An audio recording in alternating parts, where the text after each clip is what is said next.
Okay. It'll hold your body weight. You have different thicknesses of plastic. If we were to have you go home for the weekend on it, we'd cast you with the casting tape to make sure it was a little safer and wouldn't break. But no, it's pretty solid, and if it's going to crack, it's probably going to crack right in here, Okay. and that's where the highest aspect is. But no, it's, we wouldn't be having you walk on it if it wasn't safe. Right. And we try and edge on the side of caution. And back to your idea of being safe, I have confidence in your abilities, so I can have my hands off a little more because I know how well you can walk and still be safe. Whereas other people, I'm in front of them in the parallel bars because I don't feel that they're safe. So there's still a balance. For you, I'm allowing you to do a lot more things because you're that one or the two patients that we see a year, if not every 3 years, Right. that we know is going to do well. Yeah, they're telling me at Orthopedic Associates that part of, Rodriguez was saying it was interesting having me come in because it's helped him to reevaluate, okay, so here's someone who's actually wanting to amputate, so he said it's kind of helped him open his mind up to the fact that maybe amputation is a better option for patients instead of trying to save their leg. Right, so exactly. So oftentimes in the medical field, and I'm not a doctor and I never want to be a doctor, they feel that an amputation is a failure. Right. Where it is a failure for saving everything and also. But if you look at the person's life and their ability to live their life, if you can get someone out of pain or something like that, there are certain cases where an amputation actually is beneficial to the person's life. Yeah. So it's already improved my quality of life and simple. I'm not having that daily pain.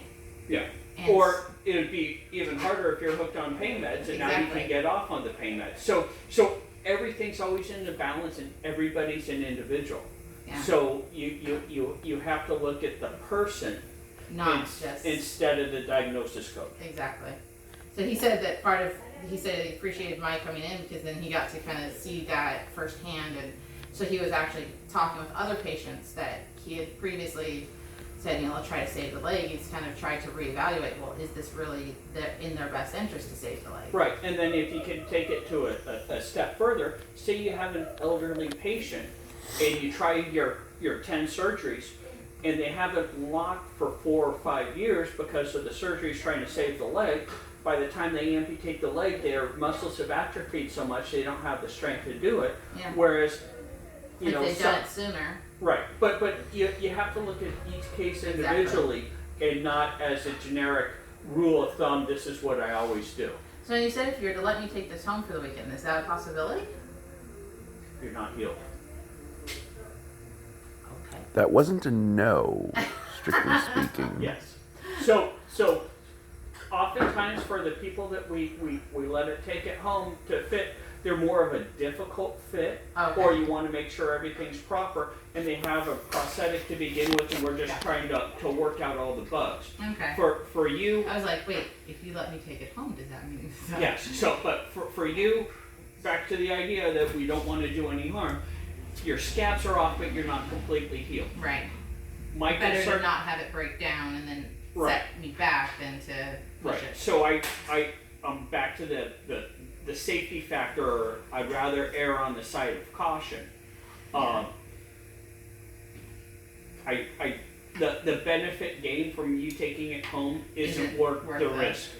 So does this stay on? Does that help to That's just how it's made. So does that get trimmed off or does that stay on? Well, that piece? we just throw away the piece. So on your prosthetic leg, when it's done, it won't be plastic. It'll be a lamination. Okay. So you won't have that ridge in the back. Okay. But for the way that we pull these check sockets over the molds, it's called drape versus bubble. Okay. Because we drape it and we seam it, you'll always have a seam while we drape it.